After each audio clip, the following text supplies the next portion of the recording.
मंजिलें खुद सिमट कर चली आएंगी, मंजिलें खुद सिमट कर चली आएंगी, तुमको चट्टान सा हौसला चाहिए। वाह। सबसे पहले यहाँ हमारी यही मेरी छोटी बहन बीना और मैनी है, इसका भी मैं हार्दिक अभिनंदन कर रही हूँ। और साथ में यहाँ आई हुई हमारी जितनी भी बहन सभी का मैं हार्दिक अभिनंदन करती हूँ।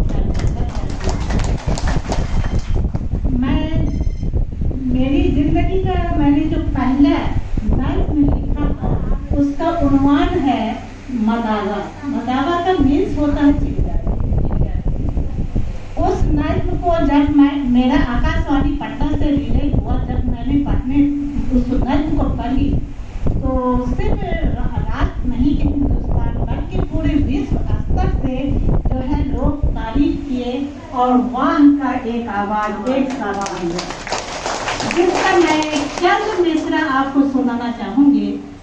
अपना हक मांग कर जीने की फिजा पैदा कर, अपना हक मांग कर जीने की फिजा पैदा कर, बेसदा दर्द में तूफान उठे ना क्यों कर, बेबसी अपना मुकद्दर तो नहीं है फरहत, बेबसी अपना मुकद्दर तो नहीं है फरहत, कारवाने अमलो जहर रुके बकेगा। 1978 में मैंने इस चीज को महसूस किया था कि हम कहीं सुरक्षित नहीं हैं। हम घर में अगर बेटी के शक्ल में है तब भी हम सुरक्षित नहीं हैं। अगर हम पत्नी के रूप में जो है ब्याह कर जाते हैं तब वहाँ भी वो घर भी मेरा अपना नहीं है और वहाँ भी हम सुरक्षित नहीं है।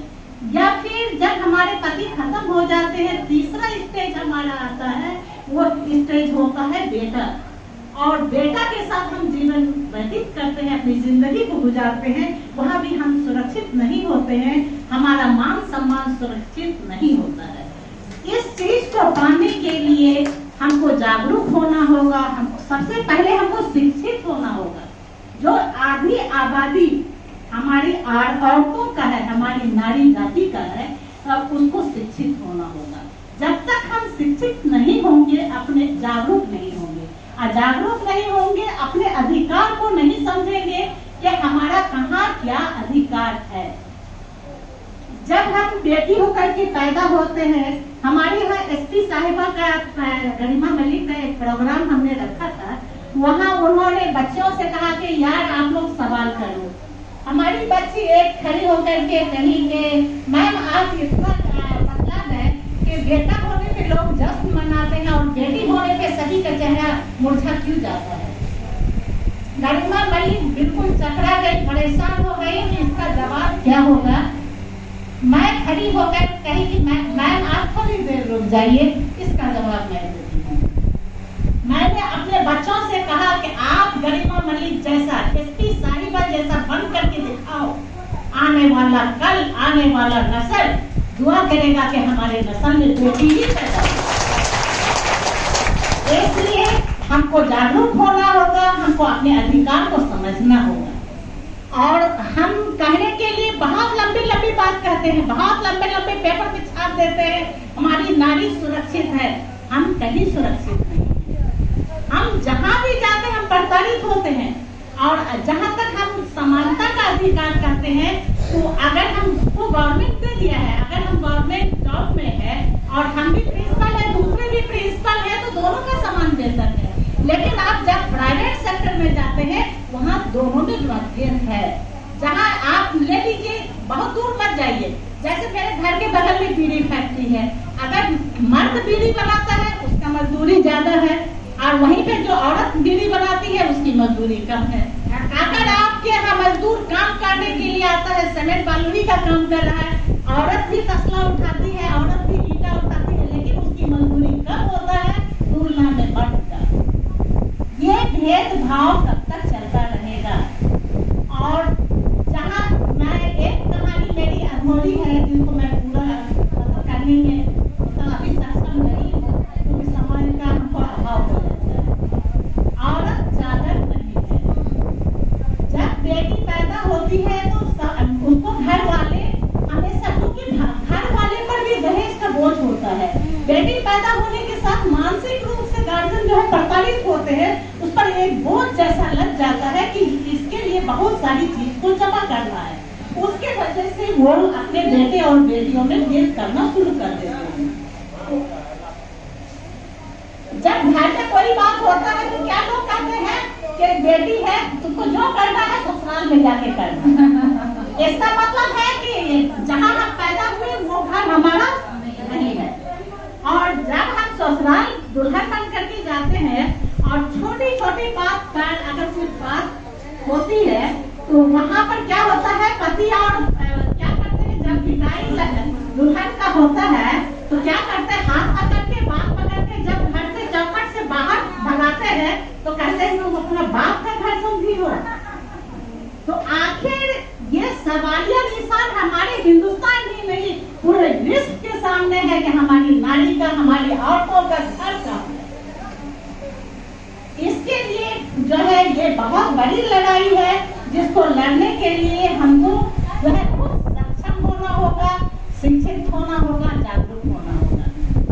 हमारे बच्चे छोटी छोटी चीज पर हम देखते हैं कि जहाँ बहुत सारी चीज कानूनी तौर से हमारी मीना जी बहुत डीपली बताए, हमारे जज माननीय जज महोदय उन्होंने भी कानूनी बात बहुत डीपली बताए, सारे धारा को एक्सप्लेन किया उन्होंने। तो उन सारी चीज को आप लोग समझें, लेकिन उसके साथ इसको भी आप समझें कि हमको बच्चों को जागरूक करना है। कहाँ कहाँ हम सफर करते हैं, हमारे बच्चे जो है अगर स्कूल जाते हैं, जा रही है जो बच्चियां, क्या वो सुरक्षित है? अगर सुरक्षित है तो क्यों हेडमास्टर जैसे चीज, जो हेडमास्टर जो है जो स्कूल का सबसे मेन पर्सन होता है, वो एक जो है 8 क्लास की बच्ची के साथ बलात्कार करता है। ये चीज साबित करता है कि हमारी बच्ची सुरक्षित नहीं है। आप हम ट्रेन पे जाते हैं, कई बार ऐसा भी हुआ है कि हम आवाज उठाए, बहुत बार हमको धमकी भी मिला और बहुत लोग हमको समझाने की कोशिश किए कि आप जो इतना लड़ती है दूसरों के लिए, हो सकता है कि आपके साथ कुछ हो जाए। इसके लिए हमको डरना नहीं है, बल्कि मुकाबला करते रहना और जागरूक होना है कि हम अगर बाथरूम, ट्रेन में भी बाथरूम जा रहे हैं तो अपने कंपार्टमेंट में 2-4 लोगों को कहते हैं कि हम बाथरूम जा रहे हैं, और अगर नहीं आए तो ध्यान रखिएगा। तो हर एक छोटे छोटे मोड़ पर आप जो है एक दूसरे को अलर्ट करते रहिए और अपनी सुरक्षा आप करने की कोशिश कीजिए। कभी बेटी बढ़कर के बाप के कांधे पर मत चलिए, उसके सहारे जीना मत, जो जीते आ रहे हैं उसको छोड़ दीजिए। पत्नी बनकर के पति के कांधे पर के सहारे जो हम जीते हैं उसको छोड़ना होगा। माँ बनकर के बेटे का कांधे का सहारा लेना हमको छोड़ना होगा। जब हम छोड़ देंगे, अपने पैर पर खड़े होंगे, अपने आप हमको सम्मान मिलेगा और हम टॉर्चर नहीं होंगे, हर एक अधिकार हमको मिलता रहेगा। इसलिए हमको अपने अधिकार को लेने के लिए हमको अपनी अस्तित्व को, अपनी वजूद को समझना होगा। आप एक छोटी सी चीज देख लीजिए, प्रकृति जो नेचर है, वो मेल को जो मर्द है, जो पुरुष है, क्या वो बच्चे को जन्म दे सकते हैं? अगर मोहम्मद प्रोफेट है, उनको भी जन्म देने वाली कौन थी? एक औरत थी। गांधी जी को जन्म देने वाली कौन थी? एक औरत थी। उंगली पकड़ के चलाने वाली कौन होती है? बहन होती है। जीवन दान देने वाली भी पत्नी ही होती है। उसके इतनी सारी कुर्बानी के बाद अगर हमको सम्मान नहीं मिलता है तो हम में कहीं ना कहीं कमी है। उस चीज को हमको समझना होगा, पहचानना होगा और अपने आप में ढूंढना होगा। और आने वाले नस्ल में हम अपने बच्चों को शिक्षित करें, जागरूक करें। और जहाँ हम दहेज देते हैं, जहाँ दहेज नहीं इल्मो हुनर दे के, हम दहेज नहीं इल्मो हुनर दे के हम बेटियों की दिमाग को रोशन करें।